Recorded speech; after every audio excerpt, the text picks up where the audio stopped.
Wong ayu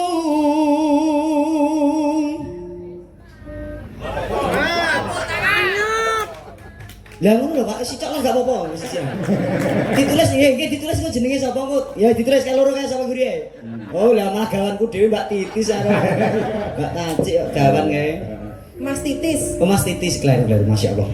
Wong ayu tresna mungkin narya tombo tumo sing apik ora pripun sing apik mesra iya Wong arep pedhok sampean aku Mas Kramas. Iya. terus susah jroning batinku gitu Wong bagus antep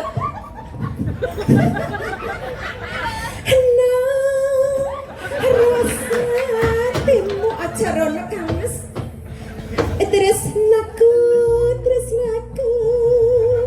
telas jroning kalbu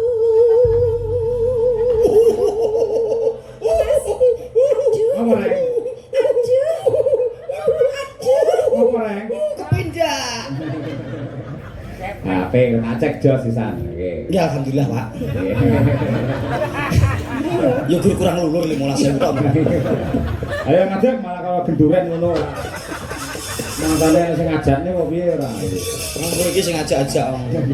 maka dipenaturaken Lintang Asmara kae coba kaya apa dua artis dari Rokok Jahanam ayo jahat yang apa anjlok nek disio-sio mulai Ojo to, ora usah digatekno. Omongane wong liya aja digugu. Masyaallah. Ojo tak junjung kene kaduan. Mlaku dhewe. Wis to ojo. anjlok lah aku Ya Allah, ojo. nek semenging bareng ae Ojo to mesake. Wis to kowe nek anjuk malah kopior lho kowe. Ndak kok piye ora. Mangga Lintang Asmara, dados yuk.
bisa handungeni amarasa ya